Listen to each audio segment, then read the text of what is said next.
originally a former final boss who was nerfed, or just a regular character who got slightly buffed, a mid-boss is usually considered as an early test for the player's skills. Many games have multiple mid-bosses with different degrees of difficulty. Some of them interrupt the player's progression randomly, while others are carefully chosen by the game according to specific requirements that the player has to fulfill in early matches. Defeating a mid-boss can also be the only way to unlock him in the roster, that is, if he is not already available. Most of the time, they're not as cheap as other type of bosses, but there are exceptions to this rule, as some entries of this list are pretty hard to defeat and can be even tougher than the final boss. So, without further ado, here's the top 10 mid-bosses in the King of Fighters series. 所詮貴様は流れ星落ちる定めにあったのだうざくか He was the winner of the toughest final boss list, and here he is again trying to prematurely stop the player's progression as a mid-boss. There are many mid-bosses in KOF 98 Ultimate Match. If the player manages to win all matches without losing a single round and finish his opponents with supers at least 5 times, then after defeating the third team, he'll have the chance to face Rugal Bernstein. But rest assured, we're talking about the regular version of Rugal, the one that we face at the end of 94, and not the Omega form, which is still one of the 3 final bosses of this game. Rugal might have the same moves as he did in 94, but he is immensely nerfed and his techniques are no longer as cheap as they used to be, making this fight much easier and the taste of revenge against his past cheapness sweeter.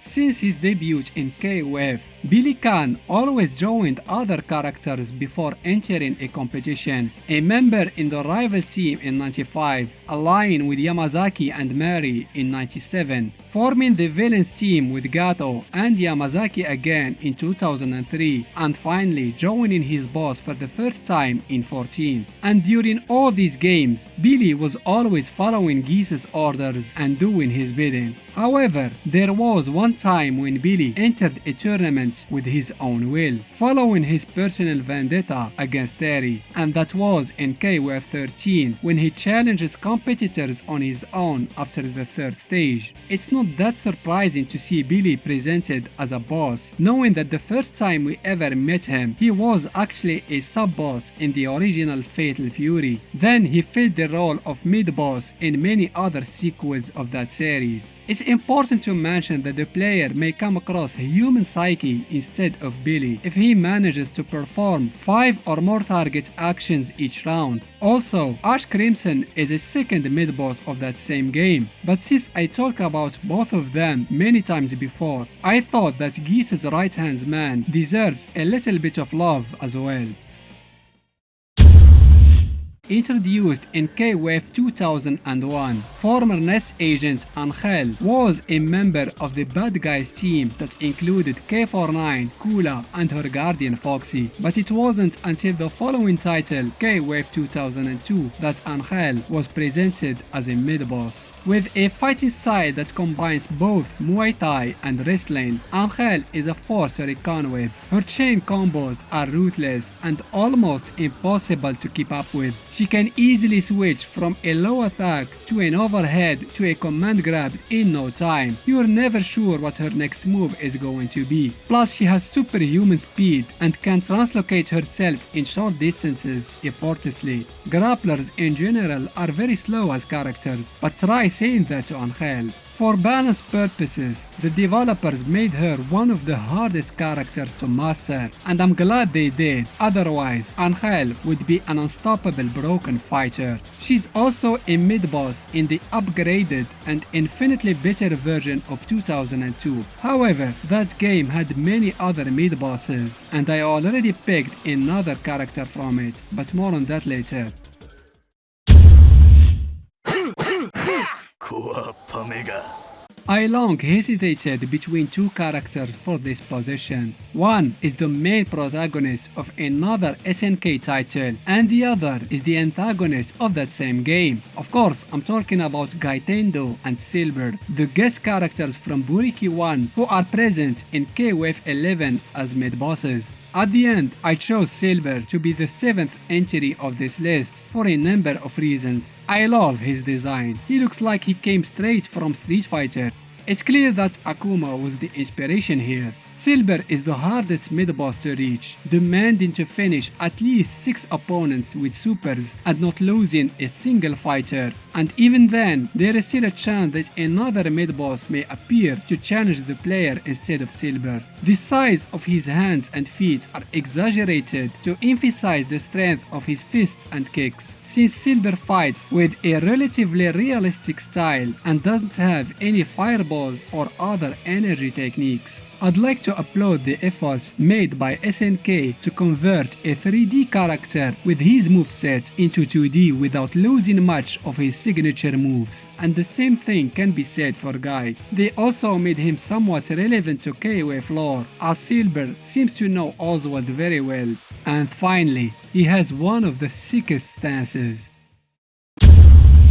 ほらこれこれ燃えたろなんて何やってんだか Just like Rugal, Shingo is another mid-boss of KOF 98. However, unlike the evil crime lord, Shingo is the default opponent that the player will face after the third team, as almost no requirements are needed to unlock the fight against him. He is more memorable than the other mid-bosses of 98, as anyone who played that game has certainly came across this young man trying his best to prove his strength. Many were even intimidated when they saw him standing alone against their entire team, believing that he might have some kind of secret weapon, but no, he is just the same good old Shingo. He is supposed to be a joke mid-boss, and his fight is never challenging. Shingo rarely blocks, and pretty much every attack from the player is guaranteed to hit him. Still, one should not lower his guard against Shingo. His critical attacks can caught the player by surprise. They hit very hard and deal tons of damage. But as said earlier, he is pretty easy, and with a little bit of caution, everything will be fine. Just what was he thinking challenging entire teams all by himself? The main protagonist of the series, Kyo, had the misfortune to have many clones created from his DNA during the Nest saga, but our next entry is a totally different kind of clone. Kusanagi, the mid-boss of KOF 2003, is a creation of the Yata Mirror, the secret treasure of Shizuru. She summoned him when she was controlled by those from the past in order to test the participants and evaluate their strength. It is Kusanagi's combat that determines who the player is going to face at the end of the tournament. Winning by a normal attack will lead to Adelaide. However, should the player defeat Kusanagi with a super, he'll be granted to meet the real host of the tournament, Shizuru, her twin sister Maki, and fight the real final boss of the game, Mukai. During combat, Kusanagi uses moves and techniques from the 95 version of Kyo. Maybe just me, but I found that his fireballs are much faster than the real Kyo's. He has 3 life bars, which means he is in no disadvantage even if he looks like he is fighting the whole team alone. Even if he is a Kyo clone, his voice is different. Kusanagi sounds more angry and enraged when he delivers his attacks. Like many entries in this list, he is also a mid-boss in 2002 Unlimited match. I hope we can see a comeback of this evil version of Kyo.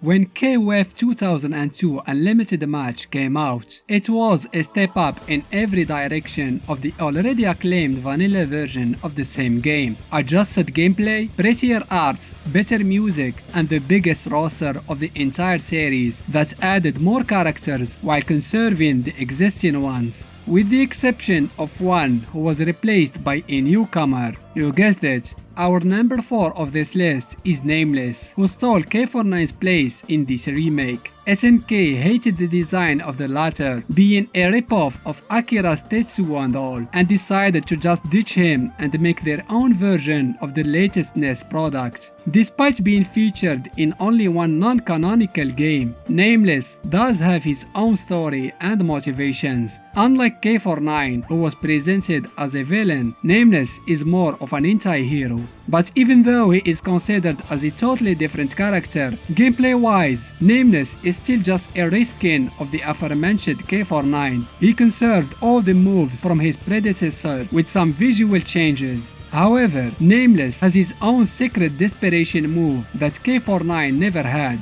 It's directly related to his backstory and it looks phenomenal. Among all 7 mid-bosses of this game, his fight is the hardest to unlock. Nameless is almost an overpowered character and a fan favorite, considered to be one of the top tier fighters of 2002 alongside K-Dash and Kasumi. This is the character that many commentators just won't shut up about him. Whenever I make a list video, I always get this question in the comments. Where the heck is Adelaide? Well, here it is. Finally. Satisfied now? Moving on. Okay fine, I'll talk about Bernstein Jr. for a bit. He was introduced to the series as the alternative final boss of KOF 2003 if the player fails to reach Mukai. Then he filled the role of a mid-boss among many other characters in the following installment, hence his presence in this list. Adelaide is pretty tough. He has many of his father's moves, like the Reppuken, which he can cast using his legs, the projectile reflector, and of course the infamous genocide cutter, which acts as a super for Adelaide and is a clear indication that the son still doesn't have the strength of the father yet, as this dreadful technique is just a regular move for Rugal. However, Adelaide is much more agile than his father. He also has high defense in 11, and attacks doesn't seem to damage him as much as they did to other opponents. He was meant to be playable in KOF 13 but was scrapped due to time constraints, which is a shame knowing how much he was involved in that game's story. Let's just hope we'll get to see him in future games, preferably teaming up with other characters. I already made a video talking about his best eventual teammates. Check it out if you didn't already. 俺一人で十分だ。久しぶりね。元気にしてた？ SNK knows how to create awesome characters who have the power to control different elements of nature. We have many fire users, electricity, wind, earth, light, but for some reason it took them 7 games to finally introduce a cryokinesis user to the series, but it was worth the wait. The anti-K weapon, Kula Diamond, was created by NES to eliminate the traitor K-Dash, another fire user. With the help of her 2 overseers, she tracked him to KOF 2000 and ambushed him with his team after one of their matches. Despite her innocent and childish look, Kula was and still is a formidable fighter that pushed K-Dash's skill to their very limit. It was a miracle that none of them was killed during the confrontation. Unlocking the fight against Kula was not easy either. Depending who you're playing as, a certain amount of points must be gained before reaching the 4th stage. She was a fearsome killing machine during that match. In fact, it was at that time when we first saw her fighting with all her potential, which caused the entire area to freeze. Once she was freed from NES and made peace with K-Dash, she never again fights with all her powers, out of fear that she might harm innocent people around her. Surprisingly, she turned out to be very friendly for a former executioner, and anyone can win her affection by simply buying her some ice cream.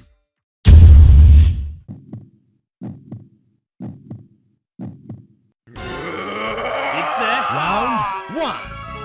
Ready, go! I knew who was going to be at the top of this list even before I started writing the script for this video. For who else is more deserving to be the most memorable mid-bosses of KOF games than Orochi Orie and Orochi Leona from 97. And yes, I'm putting them both in the same spot. Being the first mid-bosses of the entire series, they had a huge impact on KOF fans. I remember when the game just came out, how people who knew how to pick and play as them in the arcades were considered as heroes. Of course, it didn't take long before everyone learned how to unlock them. Even I knew how to do it. With the imminent resurrection of Orochi, the rite of the blood curse hit all those who had part Orochi blood in their veins. Iori was the first to succumb to it due to the pact that his ancestor made with the evil being. He was looking for Kyo to challenge him for another uncounted fight and found him just before the curse caught him. Then Leona, the daughter of a member of the Hakishu, followed Iori in his descent to madness soon after, attacking her two companions without warning.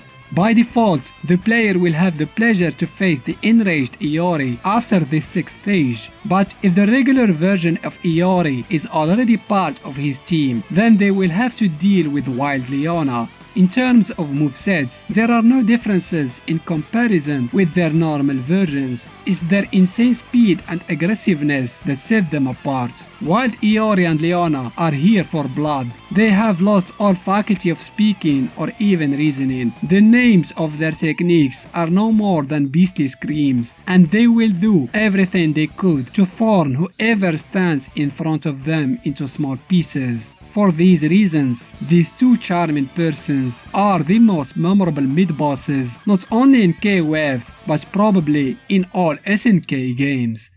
If you didn't find your favorite mid-boss in this list, make sure to check my videos about bosses and sub-bosses. Chances are I already talked about them there. Also, I'd love to know who is your favorite mid-boss and why. I hope you enjoyed this video. Give it a thumbs up if you did, and why not consider subscribing to the channel. Thanks for watching.